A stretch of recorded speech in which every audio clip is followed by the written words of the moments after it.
I want to thank everybody for coming. This is very moving to me to have so many of you come and to know so many of you.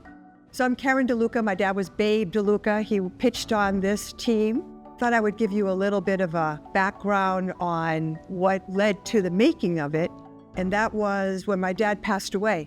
And that was in 1996. My sister and I were putting together a collection of photographs. And we were going through all the pictures, and there were very few pictures of him when he was a boy. Basically one, this one. And at the time I had children of my own. And when I looked at it, even though I'd seen the photograph my entire life, I saw my dad as a boy for the first time. And then I realized this is 1937.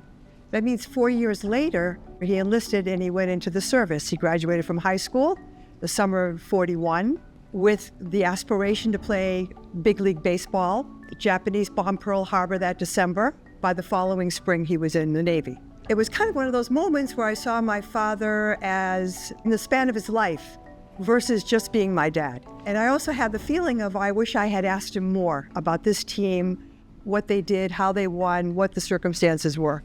So I had children, I had kids of my own, and life went on. And then those kids got a little older, I decided to talk to people. I contacted Peter, and at that time, Rico Nazaro was still with us. I had a little chat with him and his wife in their house in Revere. And then a friend of mine suggested that I do a short documentary. And with that, I contacted Peter again, went to his house. Mike came along, and we put it together. We entered it into film festivals. It got into 8 film festivals all over the country: Kansas City, Birmingham, Alabama, Washington, D.C., as well as Boston and Rhode Island. The story goes beyond just this team from East Boston. It resonates with people in a different way. The East Boston Library offered us the opportunity to actually premiere it. So this is its premiere, and thank you very much for attending tonight. Most of the players came from Carter Street and Maverick Street.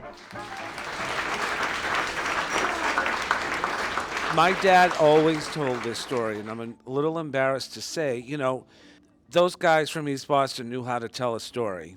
We almost didn't really believe him that he hit the home run. We're like, yeah, Dad, have a meatball, So just to know that this is real is like, we knew, but he talked about it a lot.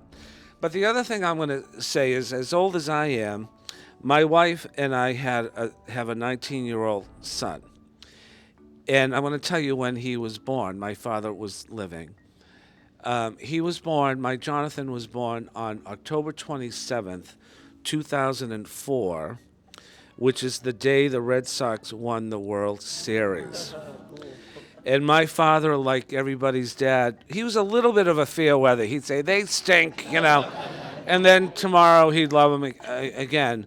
But when my son was born on that day and they won that game, he said to my wife, my mother, Rosie, what a day. It's like, I'm 80 years old and we're having a grandson. And the Reds, I saw them win the World Series. So I don't know which was better, but it was quite a day. And he just loved every minute about that. So for all of your dads who might have missed that game, I'm sure he was thinking of all of them. So.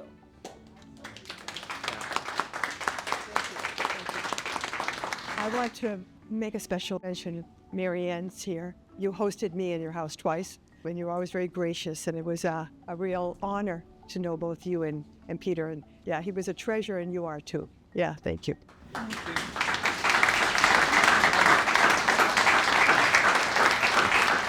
Well, that wraps up the program, folks. Thank you so much. It was wonderful seeing everybody.